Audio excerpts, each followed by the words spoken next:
You don't really have a business. You're not an entrepreneur. You're just a YouTuber.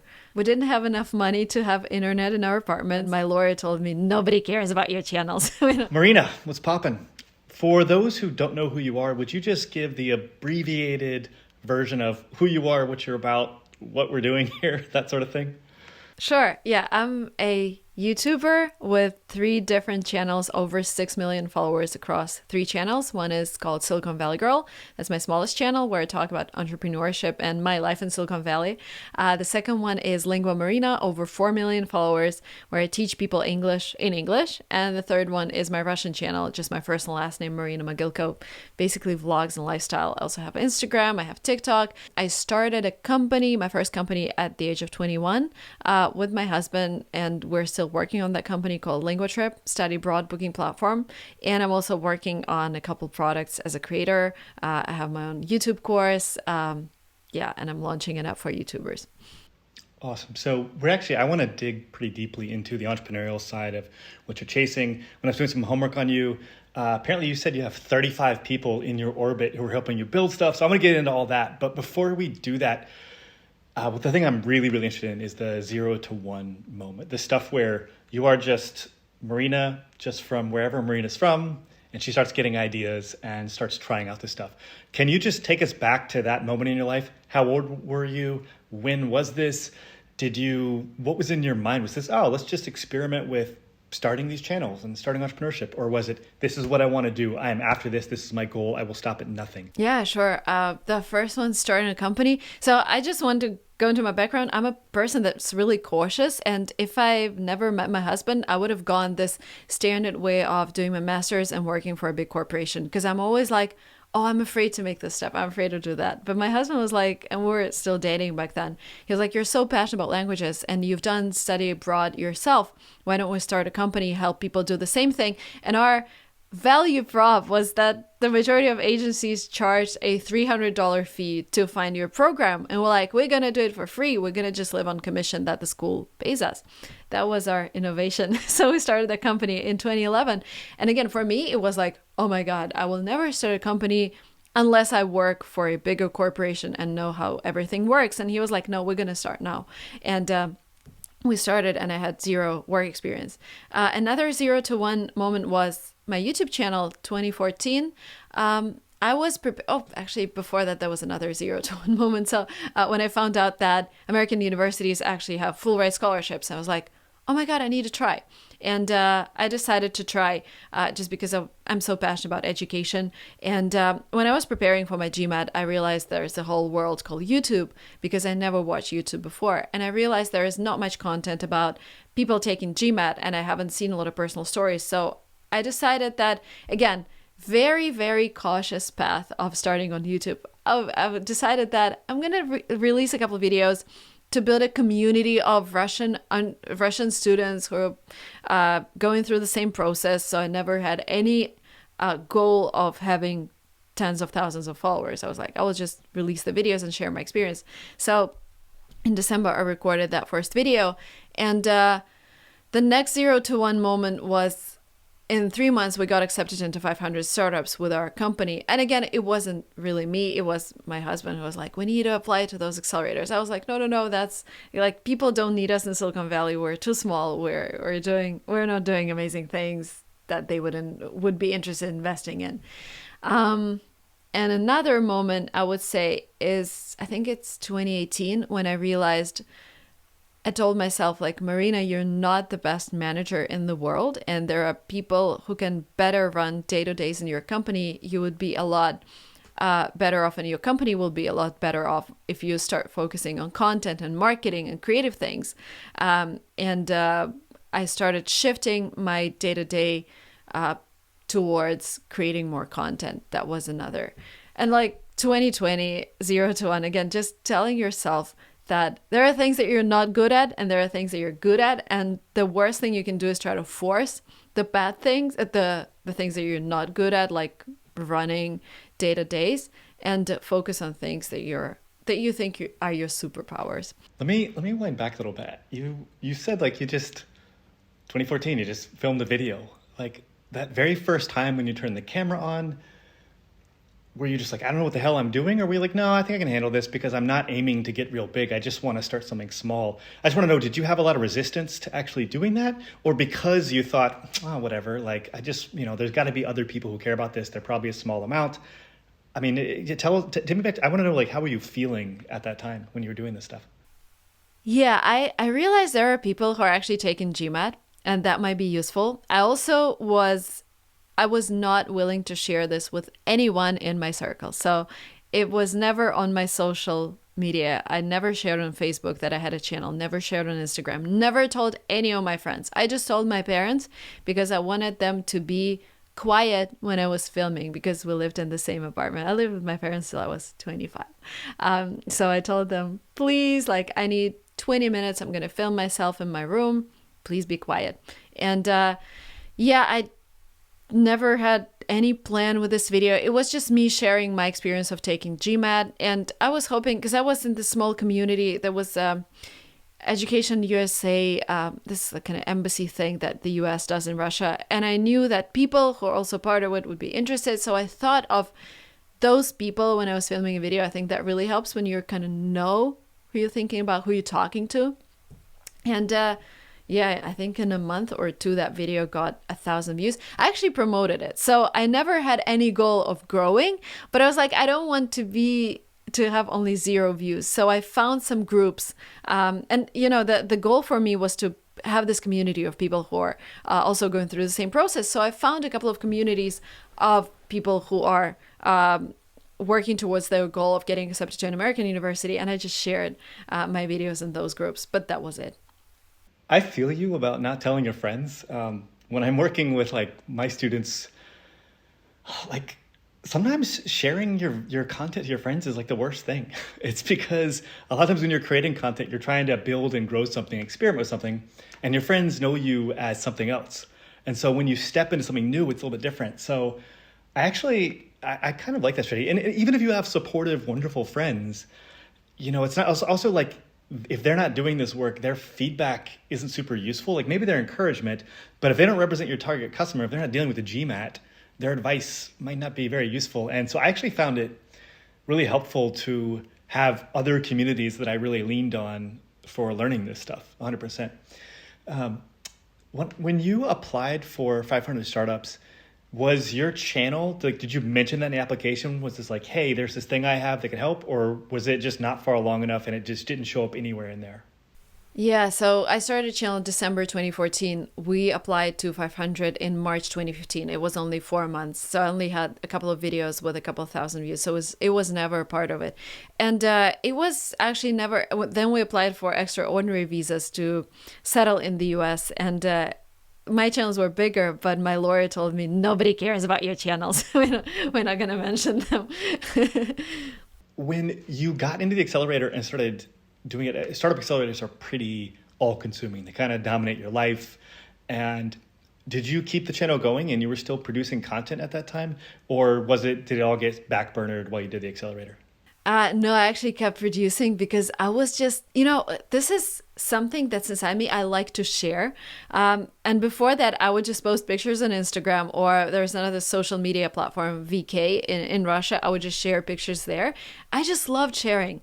And when we came to the US, there was so much content I wanted to share. Buying the first car, renting the first apartment. And I thought, if this is not going anywhere in terms of like growing the audience, this is going to be amazing content that I would show to my kids. Like, this is how your mom moved to Silicon Valley. This is how your dad bought the first car that the family had. Like, I just wanted this memory to stay somewhere. And I knew if I just record it for myself, it stays on my phone, then I lose the hard drive and I never have it. But if I actually put some effort into editing it and put it out there, and there was also this aspect that this was my first time moving away from my parents, and I knew that they're going to be watching, my grandparents are going to be watching, and this was also my way of connecting with them. There is all that research that shows that whenever we travel anywhere new and different, new neurons get fired, right? We have like a rich experience.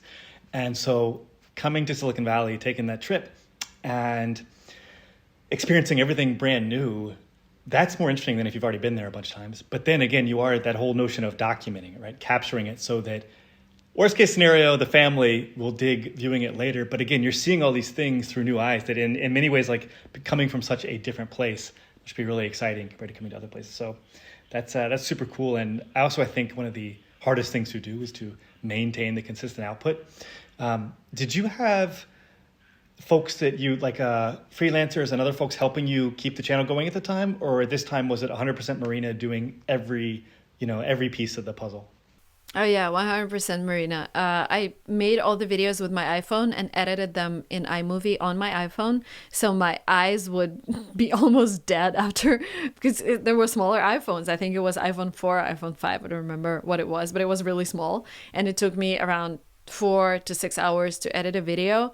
And I would create everything myself, thumbnails, and I remember uploading was also, it took hours. I would just stay in the office because we didn't have enough money to have internet in our apartment, so we relied on the office internet, and it was also slower than I needed. So I would just stay in the office till midnight to wait for the video to upload and publish it, and then go back home. And then the next morning would come to the office and checked the comments or check the views.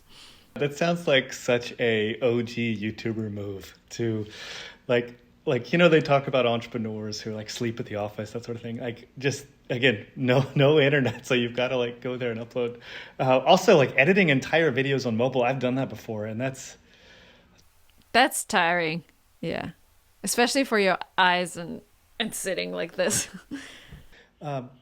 So one of the things I talk about a lot in all the work I do is the camera confidence piece.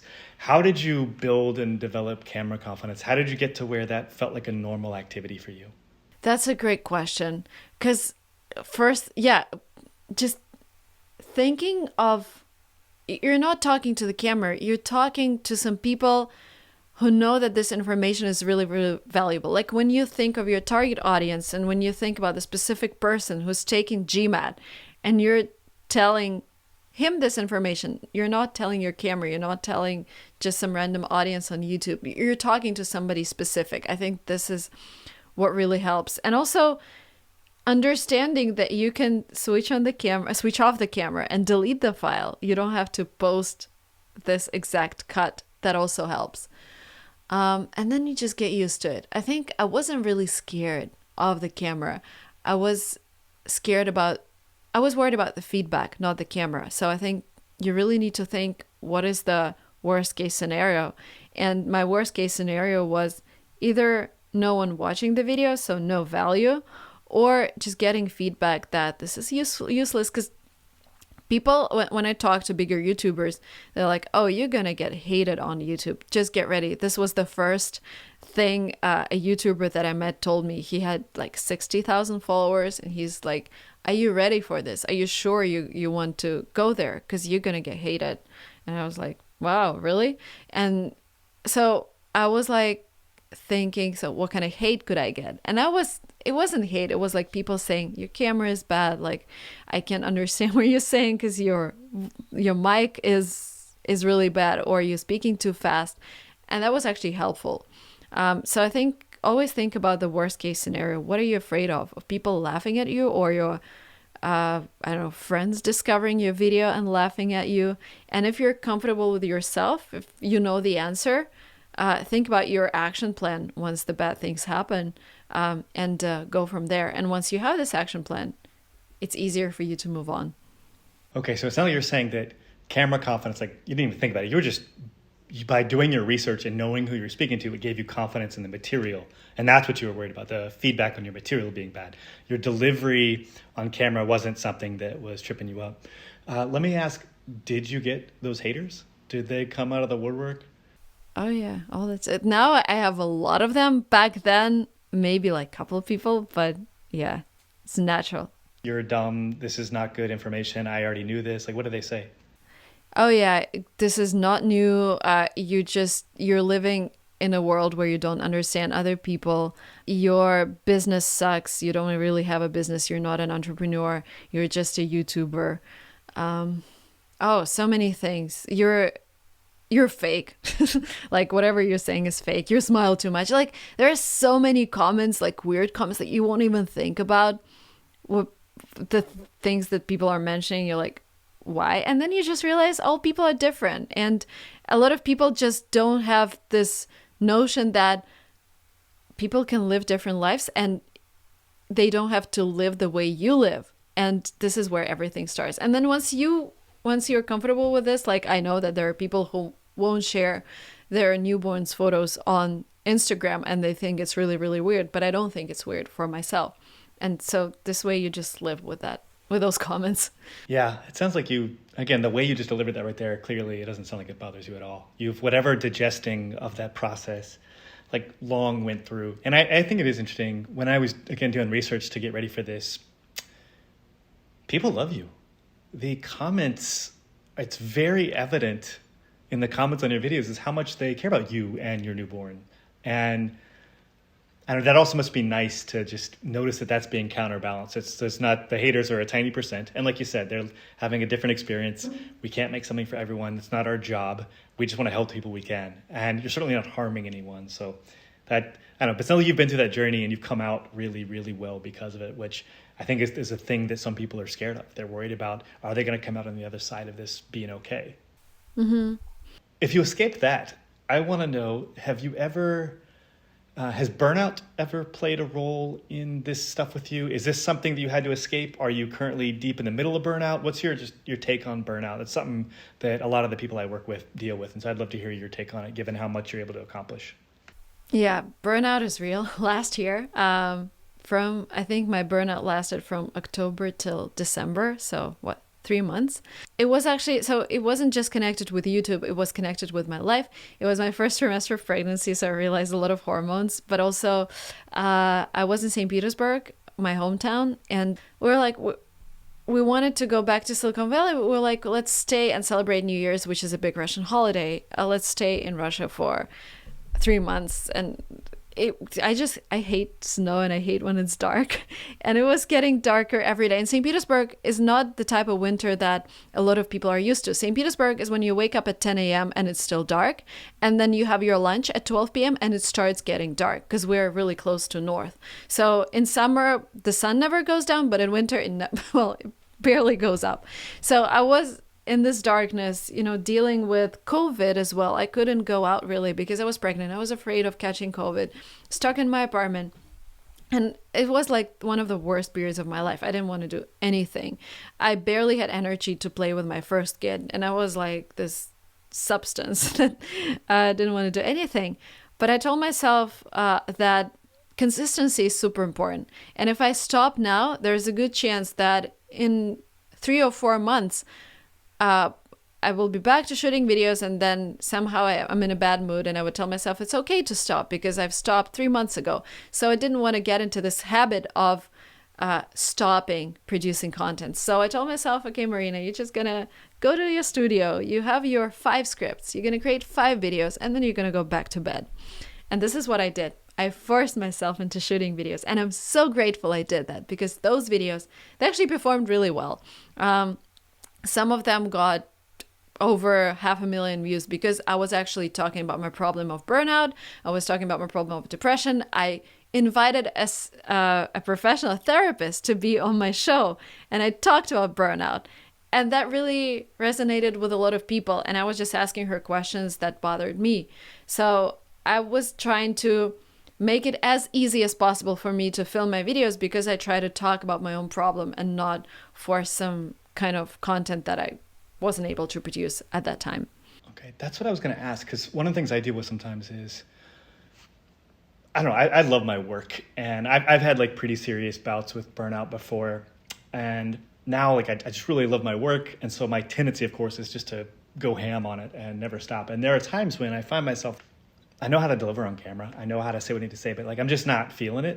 It sounds like the way that you dealt with that was you talked about not feeling. So the subject matter of being burned out, feeling depressed, by making that the content, you were being super authentic, super you. And because of that, it was able to be smooth. Were you making videos, but other topics as well? Or were you pretty much sticking to like what you were dealing with in your own experience at the time? Yes, I was creating videos on other topics as well, especially like my Lingua Marina channel is just education, just English language. So I just had my team prepare scripts for me and I read those scripts on camera. And for Silicon Valley Girl, I still produce some content that's business related. So I would just write some scripts for myself and talk about those things. But yeah, it wasn't like a vlog. I couldn't, the content I couldn't produce were vlogs because I couldn't film my life. My life was just being in bed, eating, maybe playing with my kid if I had enough energy, and going back to bed. That was my life. I also find that if you have a big battle with it and you get through it, it's incredibly confidence inspiring that you know that if it happens again, you'll be able to get out of it. And you also understand what circumstances lead you to that. Like, I would never spend a winter somewhere where it's dark again. Kind of related to the topic of kind of feeling it and being connected to your material, you do have content across 3 pretty broad themes. Is there one that is the natural one that you feel the most drawn to, or is it? I'm just wondering, how do you? So the reason I'm asking this question is, most of the stuff I make videos about is a topic that I think is interesting. But then there's times where if I'm building an entrepreneurship program for some institution, I have to talk about some topic or do some research on something that like I don't care about. And I'm wondering, you are making it just for the world. So I'm curious, is one of your 3 channels the one that inspires you the most, or are they all, if they're like your children, you probably love them all equally? How do you relate to those 3 topics? Is one the clear favorite and one you're like, this one is just super popular, but I don't really care? Like, how do you feel about that? And again, this is from the perspective of other people watching who want to start their own channels. They're trying to figure out what should they talk about and what should they pick. Yeah, I think my favorite type of content is actually vlogging, just taking my camera and talking about my life, because I mentioned this, I just love sharing. And without having to do any research, that's the easiest content to create. And I think people connect with it a lot more. But it's not the type of content that would favor the algorithm, because the algorithm likes to promote videos that answer specific questions. And with the vlogs, you're just entertaining people. Though Emma Chamberlain, she's doing that really well, almost 1 million views on every single, and that's just vlogging. But it's really hard to grow with that type of content. That was my favorite. The hardest type of content is actually, I think, content about investing. And it's not that I'm not passionate about investing, but with every video, I try to be as useful as possible and provide as much value as possible. And I'm not an expert in investing because I just started a year ago. So when I prepare for every video, I have to do a lot of research. I have to double check myself with every term that I use, because sometimes I would use a different term and I would misspell things. So that would be the hardest type of content to create. Doesn't get a lot of views, but I love it so much, so I keep producing it. There are some types of videos that would just generally help the channel, like top jobs that you can do from home remotely, ways to make money online. I might not be super passionate about the topic in general, but I try to talk about this topic in a way that interests me as well. Because if I talk about professions you can do remotely, I always talk about my team. I talk about my TikTok editor, how she makes money and how she found me. I talk about my YouTube editors, how they went from editing on TV to editing for creators worldwide. I just talk about stories that are in my life, and this way I make this content more relatable and I make it more interesting for myself. That's the thing I think is so powerful, is that 30 years from now, your kids can watch this and understand what mom was doing at that time, what she was living through, how she was navigating the world. And see themselves. And that's the thing I just love about this stuff, because I do feel like it's pretty amazing when free learning and knowledge, and we put our time into learn something about our lives and how to navigate whatever we're doing, when the documentation of that, when the sharing of that to the world also helps people, it's just this wonderful virtuous cycle where everything is benefiting everything and adding up towards something. The last thing people ask me a lot is picking a niche. Do you believe in, did you have some thinking around picking a niche for the type of content you make and what you do? And even beyond YouTube, even just who Marina is as a person. Do you think about, or is this don't even care? I think it comes naturally, because I started with a very niche content. Russian students who are willing to go to an American university to do their master's. It's 200 people a year who do that? There are maybe thousands interested, but the actual number of people accomplishing this goal is really small. So I think you naturally start with a niche, because if you're starting with broad content, that means you're competing with Mr. Beast or other huge YouTubers. And when when people start on YouTube, I always tell them, when you're picking the topic, like, what are the principles that you would never give up on? And those principles are very, like, it's you, it's not other people. Like, maybe I cared about study abroad. I would talk to all of my friends and tell them, don't go on this beach vacation, go somewhere and learn a language. That's a new life. And I was just passionate about it. And this is niche. Or you have your special diet that you want to preach, or you have your special routine on how you manage different things.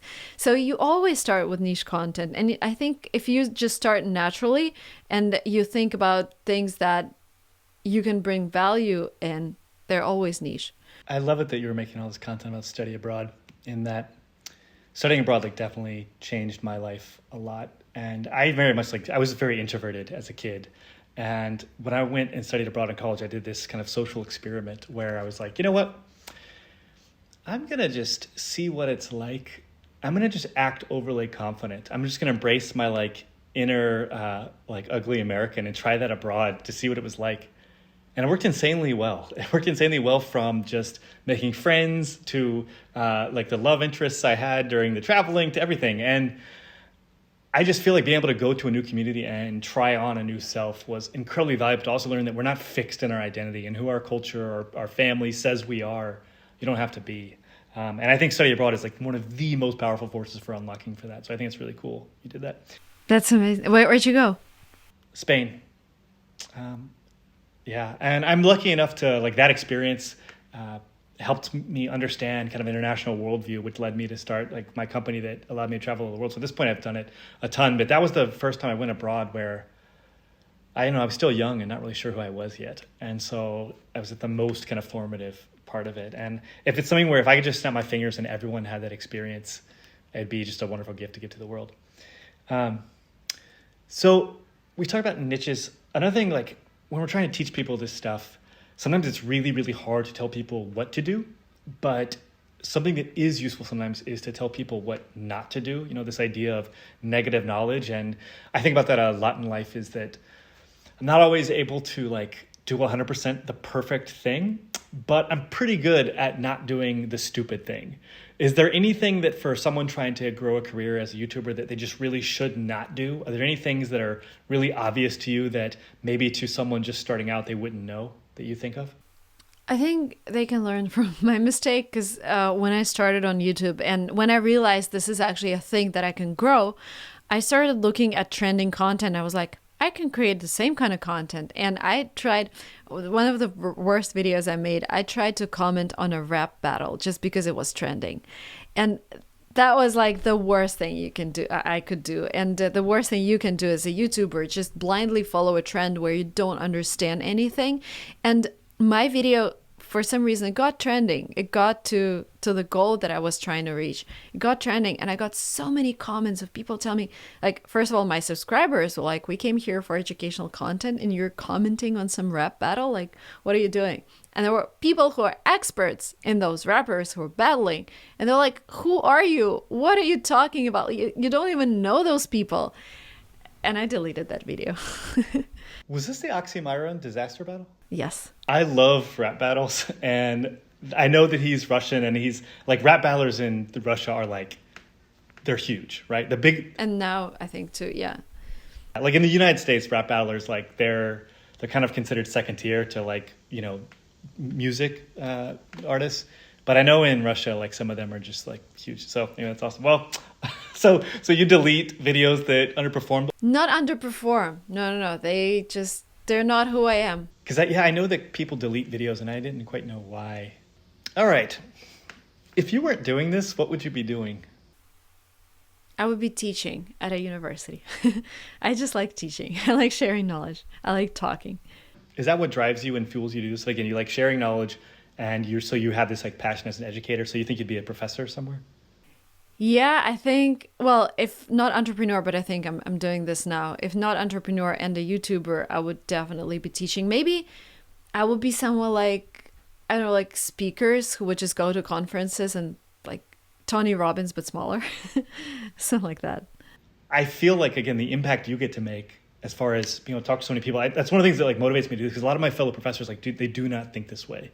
And the entrepreneurship world, the startup world is about thinking about how do we have this impact at scale. And so I know you must like sleep easy at night knowing that, okay, well, if you're a professor, you get to have big impact on people, but the scale of the impact you're having now is pretty huge, right? You're impacting millions of people, which just must be, it must feel like a real gift to have. As a professor, you're able to build even a closer relationship. A problem when you're speaking to millions, you don't have a specific person in mind. Like you're losing that once you become bigger. And you're just talking to a lot of people. And yes, somebody sent me a video. I need to watch it. But there was some girl from Iran who watched my videos. And she mastered her English. And now she's somewhere at a top university in the US. And it's really hard to get into the US from those countries. And somebody sent me a video on Twitter. I need to check it. But yeah, so it's, yes, you kind of have this impact, but because you don't know those people, you just find out about them later. It's kind of seems like a different, I don't even know how to describe it, but it seems like a different reality. But when you're teaching one-on-ones, I think you just feel that impact. No, I agree. And there is something special to being in the room, right? And there is something special to have a longer form relationship.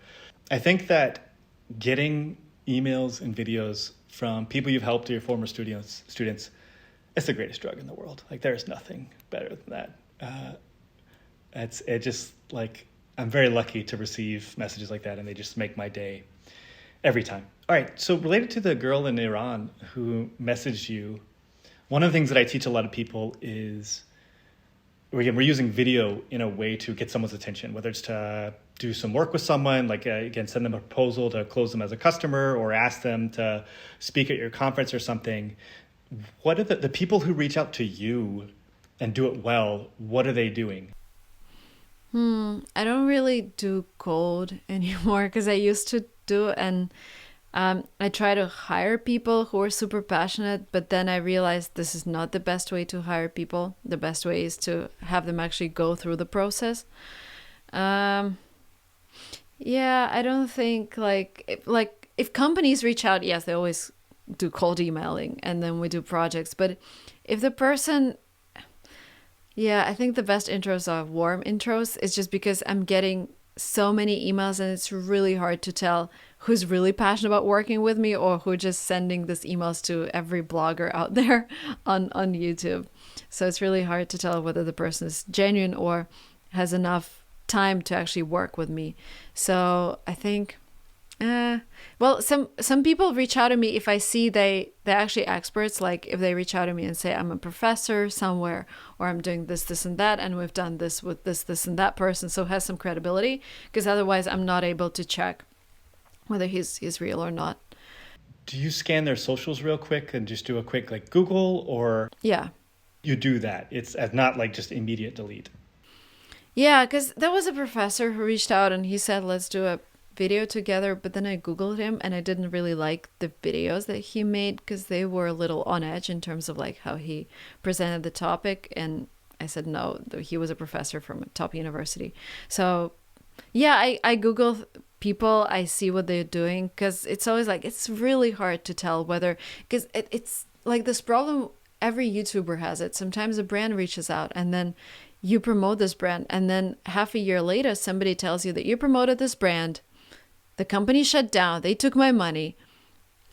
And, and you can't, like when you're promoting a brand, you either work with top brands or you promote something that you've checked out yourself, because that's going to backfire on you if you're promoting something you haven't checked out yourself. So yeah, it's hard. It's hard to work with all the information, make sure you're taking the right one, working with the right people. That, and I think it's an important skill. I think it's interesting how Twitter is so good it allows you to bypass a lot of that stuff just because it just won't fly on Twitter. But we got about 10 minutes left, so I want to kind of take us in a different direction.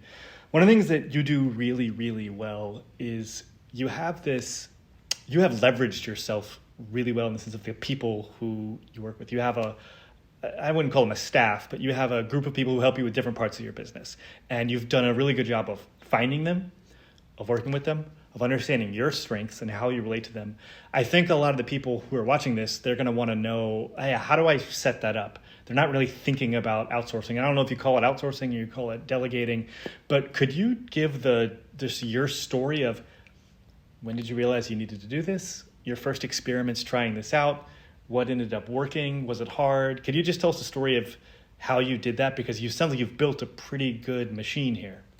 Yeah, the first thing I delegated as a creator was editing. And this is actually when I took cold emails seriously. Like I would reply to every single cold message. Now I get like hundreds, and my assistant does that. But the guy reached out, but he didn't reach out just like, oh, let me edit your videos.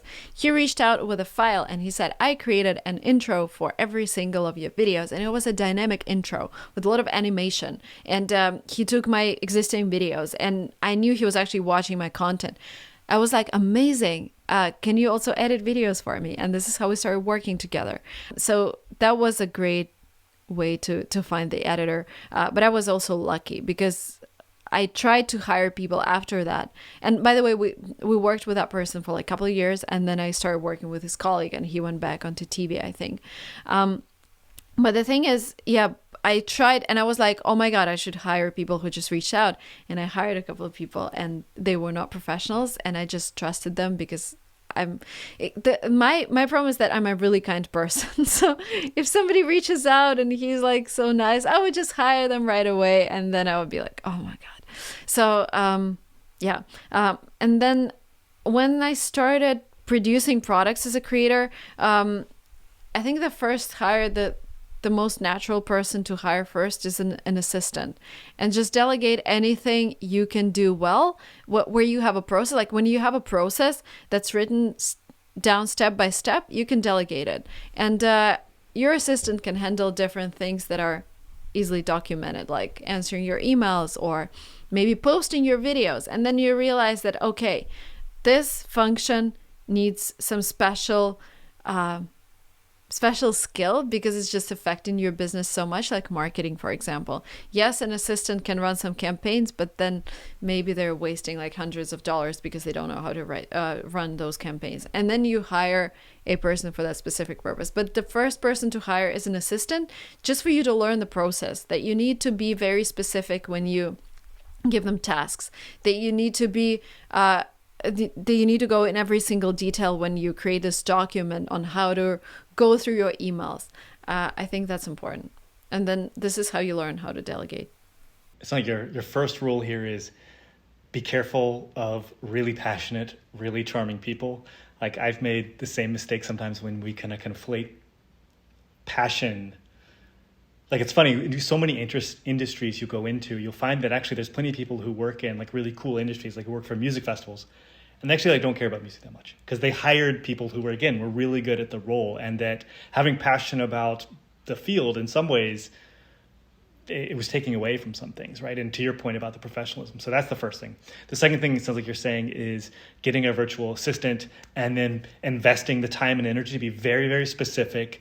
And in a way, thinking of it like a startup, the whole premise of a startup is, it's tons of time and energy and software. And then theoretically, you will get paid more. Like, when Bill Gates was selling Windows to the world, it cost $1 million to make the first copy of Windows, but a fraction of a cent to make the next copy of Windows. So you're saying overinvest in the training and the time you spend with that person. But then the idea is that is an investment. Later, you won't need to spend any time on them because you spent a lot of time training them and getting them good at what they do. Exactly. Yeah. I have a few instructions for my team that took me days to create, but now I also trained my team to update them, and now we have those instructions ready so we can onboard new people. I think about that a lot of some of my previous endeavors where we would have people do process documentation. Usually I found that I had to get really involved in that. Even if people were amazing at it, you still have to. The first draft, you make it yourself 100%. And then sometimes I just remind them like, oh my God, we just did this. This was a mistake. Please update our instruction. Please write it down that we don't make this mistake again. Sometimes I remind them if it's an important matter. Marina, I got a lot of random stuff I could ask you, but I think we're doing pretty good here. Could you share where people can find you, what you're working on? We didn't go into much into, you said you're doing product creation. Would you like to share any of that and what you're building and what that is, along with where people can find you, what you're up to, everything in your world? Yeah, so it's like a prototype, but I'm basically building website where YouTubers can share their ideas with their followers, and followers can either upvote them or donate. And this is the way of figuring out who your audience is, because when you upvote a YouTuber's video, it would also ask you to submit some information about yourself. What are your professional interests? Where you're located? Because YouTube doesn't they let you understand your audience overall, but then you're producing a video about investing and you're interested who's watching that video. Are those people entrepreneurs or are they investors? Like who exactly is that? So this app would let you understand that, but I'm working on an MVP right now. But if you want to find me, Twitter would be the best way, because this is the social network which is less overloaded. I get a lot of DMs on Instagram. I get a lot of comments on YouTube. So a lot of emails, almost impossible. Twitter, this is something that I check personally. So Twitter would be the best. Awesome. And as far as like YouTube demographics, yeah, I get why they're not sharing advanced details and data on this, but it sounds like what you're building is something that, again, solves that exact problem. And I can see how a lot of creators really, really need to know that level of detail so they can make the right thing. To create a product, like who's watching your videos? What kind of product? How else can you be useful to your audience? This is the question that I'm struggling with, and this is why I'm creating this. And just the final question I want to ask, what's the big life question for Marina these days? What are you thinking about? Is it the meaning of life? Is it where you are in 15 years? Is it how you be the best mom? Yeah, I think it's that one. Because I really want to spend a lot of time growing as a professional. I have so many ideas and I want to travel. I got invited to this conference today, 5,000 people performing on the stage and like speaking in front of that audience. But at the same time, I have this newborn. She's going to be like, but 2 months, too early to travel transatlantic. And then my 1-year-old won't be too happy about this flight. And like, it's always trying to find balance between my professional life and my kids. And I'm glad that at some stage they intersect. When I'm filming vlogs, I don't have to really work. I'm just filming whatever is happening. But yeah, just navigating through that. Okay. Marina, thanks for getting real with us. Thank you so much for this. Much love and big props. Yeah, thank you so much. Thank you.